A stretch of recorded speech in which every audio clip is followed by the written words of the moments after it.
Good evening, everyone. I'm Hutchinson. I'm the River Science Director here at SYRCL. It is my honor tonight to be presenting Partner of the Year to the United States Fish and Wildlife Service.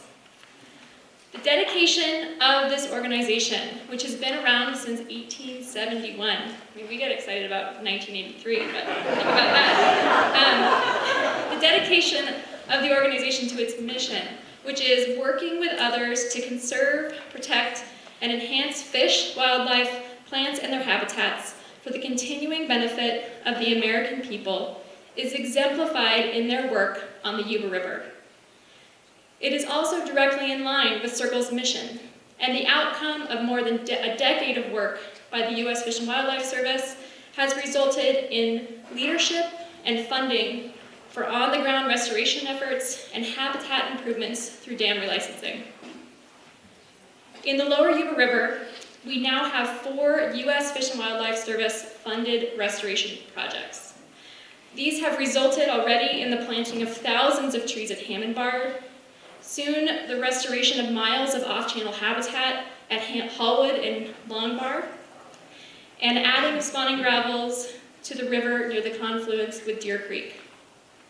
Through the dam relicensing process, the U.S. Fish and Wildlife Service has worked with SYRCL to negotiate long-term and lasting improvements in the river.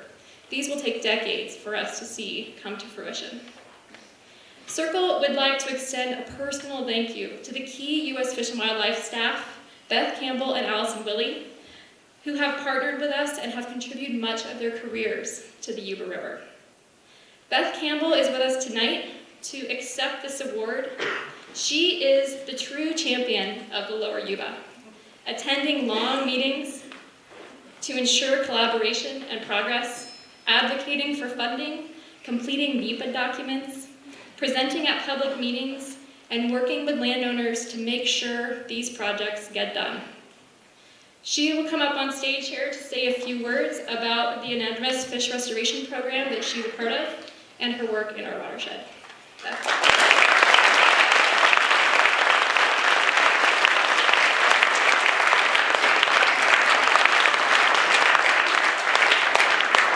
Well, I'm really pleased to accept this award on behalf of the U.S. Fish and Wildlife Service. I was trying to think, I don't think I've ever won an award, maybe my 5-year pin. I don't think I have a 10 or 15 or 20-year pin. So thanks. It's fun and it's a tremendous honor as well. So as Rachel said, I work for the anadromous fish restoration program specifically for U.S. Fish and Wildlife Service. And AFRP, as it's known, is a federal grants program that funds habitat restoration work and then also population monitoring, targeting anadromous fish in the California Central Valley streams and rivers. So anadromous fish, remember, are the ones like salmon and steelhead that live most of their life in the ocean, but they need to migrate inland to freshwater in order to spawn. And so because of that, they have specialized problems due to their life history. So they have their own funding program from us. So Rachel mentioned our 4 projects by name. I think I'll just talk a little bit about 2 of our projects, which they're both trying to improve rearing habitat for juvenile salmonids. And those are the ones located on near Hallwood, and mostly on the Tykert Hallwood gravel plant property, and then the other ones at Long Bar. They're still in the planning stages. We're hoping the Hallwood project will go to implementation now next year. When we're trying to improve rearing habitat, what we'll do here is lower the floodplain, and that's to increase floodplain inundation frequency and duration. And that's mostly going to be a benefit in the winter and spring for small salmon and steelhead. Then we'll also excavate side channels, and those are intended to be inundated year-round. And so those will provide over summer habitat for the species that need that, and that's usually steelhead and spring run Chinook salmon. Those juveniles sometimes rear until they're yearlings or older in river. The whole idea is that, we'll also install, probably do some more riparian habitat restoration, and then also install some in-stream woody material. And the whole idea is to create habitat that these juvenile salmonids can hang out in It will have lower water velocities, so they won't have to expend so much energy as they would in the main river. They'll be really productive, so they'll have a lot of food. And the idea is, and they'll be protected due to the in-stream woody material. And the whole idea is we want these fish to grow large, and larger juvenile salmon tend to survive better when they have to migrate through the largemouth bass gauntlet in the delta and then out into the ocean. So that's the intent of these projects. Thank you.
Again, I'm told to do a little housekeeping. If you're standing in the back, there are plenty of seats closer to the front.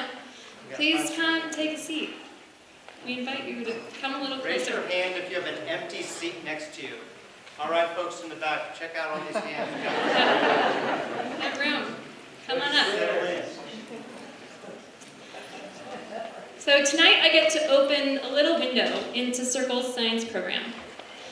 As a watershed organization and now a waterkeeper, we work on so many different issues that I am continually learning new things and often totally stunned by the beauty of this watershed as I find new places that I've never seen before. Each year at the State of the Yuba, we focus on a different issue, but this year, like last year, I'm going to focus on the Lower Yuba River because the restoration work there is evolving quickly. And after many, many years of advocating for it and working with partners like the U.S. Fish and Wildlife Service, progress is finally and truly happening. But before I go to the bottom of the watershed, I'm going to go all the way to the top. The Van Norden Meadow Restoration Project, which sits at the very top of the South Yuba River watershed, has received enormous support from the Truckee Donner Land Trust, the Tahoe National Forest, the Martis Fund, the California Department of Fish and Wildlife, and now the National Fish and Wildlife Foundation.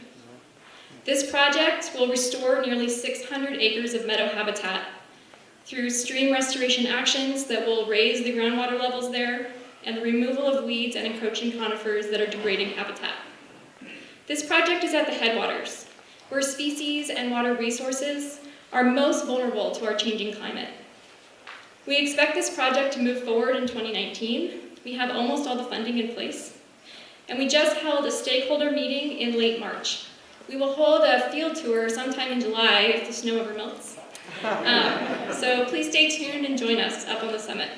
It's really beautiful up there. The wildflowers should be amazing this year. Also this year, we're going to be restoring Loney Meadow.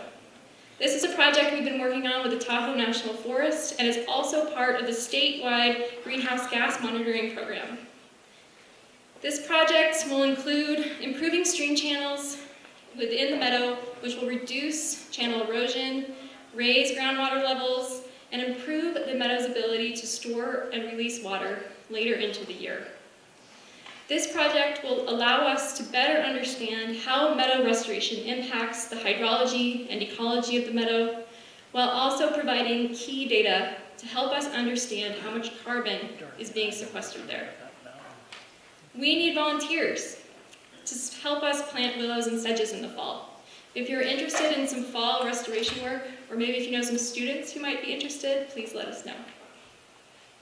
Moving down the watershed a little bit further, we make our way to some of our legacy mine projects. We're wrapping up some of these projects, especially those at the San Juan Ridge Mine, pictured here, which Spring and Shady Creeks drain, and Alpha and Omega diggins, which are drained through Scotchman Creek. We are now drying off our waders and starting to analyze our data. Back in the office, we're writing reports. We really hope that the data we've collected over the last several years will be used to protect our river and to act as a catalyst for remediation efforts that are so needed at these abandoned mine sites. This is a picture of Scotchman Creek as it's entering the Yuba River after a storm. That is a sediment that is likely carrying a lot of mercury. Today, though, it's time to restore the Lower Yuba River. This year, salmon populations across the state were very low, and the Yuba salmon population dropped to just over 3,000 fish. This graph shows the Chinook population numbers since 2004, and clearly shows that we haven't hit our 30-year average of about 15,000 for more than 15 years. That's the first problem. And second, that this year's salmon populations were at their lowest number since 2007, 2008, which was when the salmon populations nearly collapsed across the state. Salmon habitat in the Lower Yuba River has been diminished by historic mining, by dam building, and by development across this entire watershed. We are working on a plan that identifies and outlines specific actions that can be taken in the Lower Yuba River to improve salmon and steelhead habitat. This plan is a culmination of years of collaboration with federal, state, and local groups to enhance salmon habitat and the river ecosystem on the Lower Yuba. Salmon are important because they are representative of overall ecosystem health. We call them an umbrella or a keystone species because saving this species acts like a catch-all for the entire ecosystem. A healthy salmon population translates into a functioning food web with ample bugs and plants, clean water, and habitat for bears and butterflies too. On Monday, I was down in the Lower Yuba River with a team of engineers and fish biologists to conceptualize the Long Bar restoration project that Beth just mentioned, a project that is being funded by the U.S. Fish and Wildlife Service. I am deeply inspired by this section of the river, even if it is often overlooked as just a big pile of rocks. The gravel pits, which cover the floodplain here, made their way downstream during the gold rush, washed off the mountainsides from mines to overwhelm the river valley just below where the north, middle, and south forks of the Yuba meet. The flow of mining debris was then mined over and over and over and over again in search of gold to line our pockets and now aggregate to line our roads. This sediment, which is made up of cobble, gravel, and sand, is piled hundreds of feet high in some places, closing off the historic floodplain from the river. These walls, called training walls, have trained the river to stay in their place, like a circus act. Because the river is trained to stay in place, fish habitat is hard to come by, which historically would have been created by large flood events when rivers meander and floods inundate large swaths of our wide river valley. The river is now trained to stay in place. It is time for this river to resist. Just about every 10 years, 1997, 2006, and now 2017, we have a big water year. It is years like this where rivers challenge the infrastructure that we have built to keep them in control. If you have ever read The Control of Nature by John McPhee, you understand the struggle that we have undertaken to control rivers like the Yuba and the Mississippi, and soon realize that these rivers are totally uncontrollable. This year, the Yuba ran wild. Up here, we lost entire roads. We saw parking lots disappear, becoming gaping sinkholes. Down in the Lower Yuba River, 86,000 cubic feet per second ran through the valley, ripping through that gravel, moving it downstream and reshaping the river. Places you knew on the river last year will not be there this year. The river changed. It did exactly what it was supposed to do. The actions that took place in the river this winter resemble the same kinds of actions that we want to create on the Lower Yuba through this action plan. Predictions by scientists who study sediment transport think it will take about 1,000 years for the Lower Yuba to evacuate all of the gravel that found its way there during the gold rush. This is too long for the endangered spring run Chinook salmon, and too long for the faltering populations of fall run and steelhead. Their populations collapse every 10 years or so, as we saw in that graph, falling dangerously low into the hundreds or even just that few thousand individuals. This is down from what we estimate was about 100,000 individuals about 100 years ago. These population bottlenecks can be dangerous for species in peril, as they reduce the genetic diversity that's available in the population, ultimately reducing the resiliency of the entire species to disease and changing climate conditions. So what actions are we proposing to try to improve conditions for salmon, and what is the timescale? We have a suite of actions to propose, some of which are near-term and are already happening. They are starting immediately, while others will take more time. They'll take more planning, they'll take some more collaboration, and additional funding. While walking around Long Bar on Monday, our project team visualized actions that can be taken to restore salmon rearing habitat. The largest scale action is to lower the elevation of the near river floodplain so that it floods more frequently and with longer duration flows. This is good for young salmon looking for food during and after flood events. Lowering the floodplain is a process by which we remove feet of gravel from the floodplain, making it available for use by industry that thrive on the bugs. Enhancing and creating floodplain and side channels is a key action that can be applied up and down the river. Side channels are areas where fish can find refugia during high flow events and feed on bugs that will be available year-round. Fish grow bigger in these habitats than they do in the river. Here I have a picture from the Campbell River of fish grown in the river. These were grown in cages, compared to fish grown on the floodplain.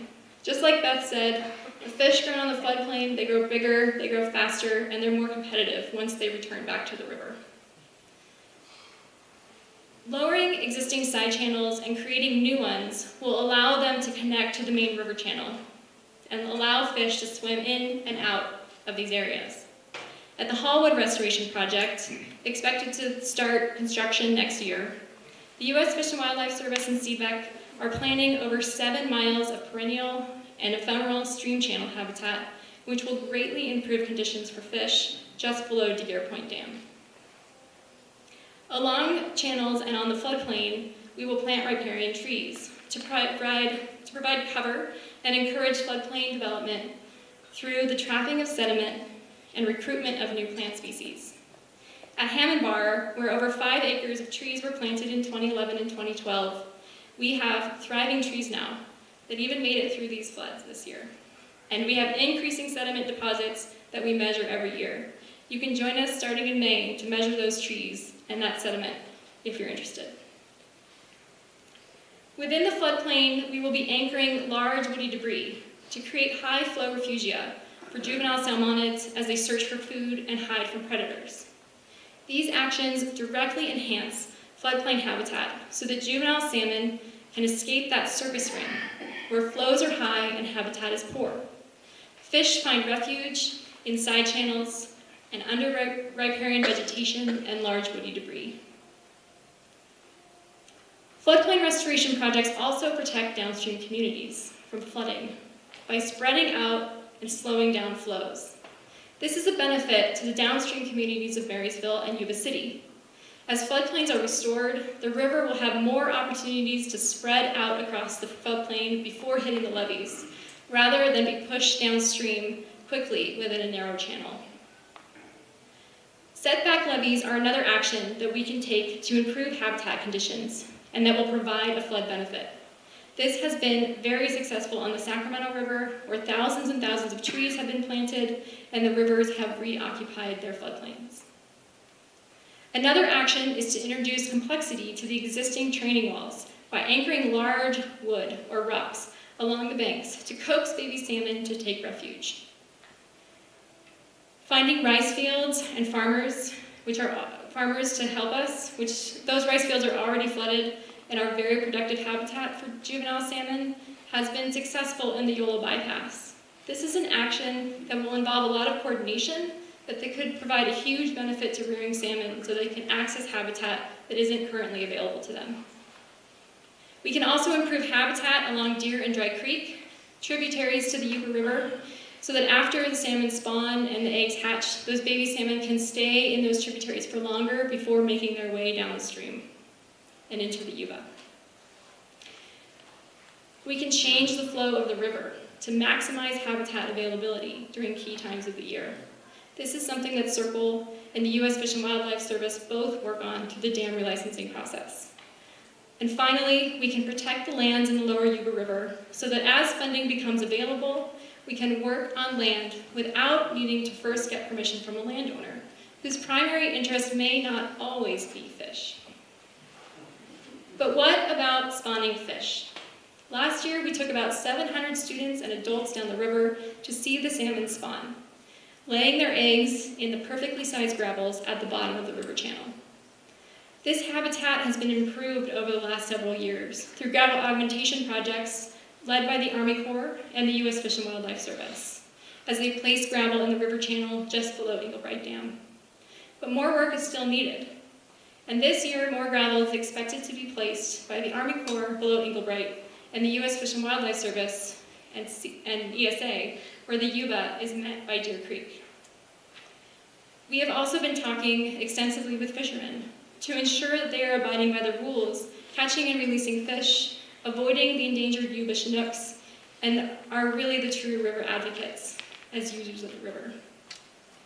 We also want to explore actions that make larger changes to how fish access the river, such as removing Daguerre Point Dam. Yeah. This will allow for fish to move upstream and to spawn more easily, and travel downstream after they hatch without really giving a damn. We want to study whether a removable segregation weir in the upper part of the Lower Yuba watershed would allow us to protect spring run by separating them from the fall run during spawning season. The segregation weir concept sets up a removable barrier in the river that will close in the fall after the spring run have gone upstream, keeping the fall run in the lower part of the watershed.